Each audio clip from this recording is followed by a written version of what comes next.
অপেক্ষাটা অনেক দিনের। বাংলাদেশের ফুটবলকে বদলে দেওয়ার প্রতিশ্রুতি দিয়ে লাল সবুজের জার্সি গায়ে জড়াতে চান হামজা। এই খবরটা চাউর হতেই তাকে দেশে আনতে উঠে পড়ে লাগে বাফুফে। নানা চড়াই উতরাই পেরিয়ে অবশেষে এলো সেই দিন। সোমবার দুপুর 11:40 সিলেট ওসমানী আন্তর্জাতিক বিমানবন্দরে নামে হামজাকে বহনকারী বিমান, সঙ্গে তার মা, স্ত্রী, সন্তানরা। বিমানবন্দরের বাইরে তখন উৎসবের আমেজ। স্মোক ফ্লেয়ার উড়িয়ে স্লোগানে মাতোয়ারা চারদিক। চাতক পাখির মতো সবার অপেক্ষা তখন হামজাকে এক নজর দেখার। অবশেষে ঘণ্টাখানেক অপেক্ষার পর বিমানবন্দরের ভিআইপি গেট দিয়ে বের হয়ে আসেন বাংলাদেশ ফুটবলের মহাতারকা হামজা দেওয়ান Chowdhury.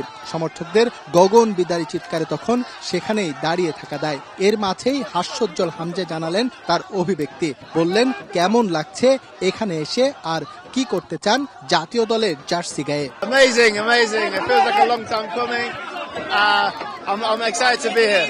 Yeah, very much so. Hopefully 2 wins, 2 derbies. So inshallah we'll win and we'll progress. Inshallah আমরা win করবো।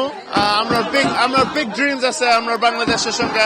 আমি কোচ হাভিয়ার সঙ্গে ম্যাচি বুতা আর ইনশাল্লাহ আমরা win করে progress করতে পারবো।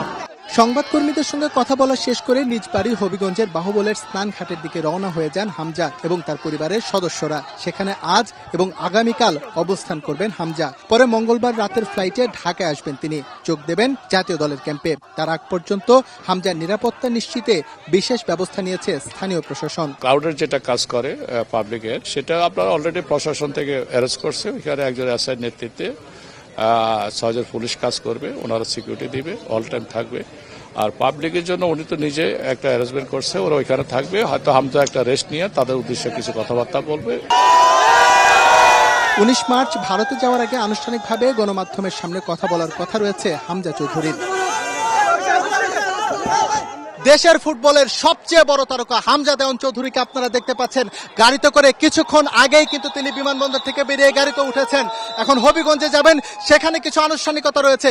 আনুষ্ঠানিকতা শেষ করে তিনি মাঠে নামবেন এবং বাংলাদেশের 18 কোটি দর্শক তার এই মাঠের লড়াই দেখার জন্য প্রস্তুত।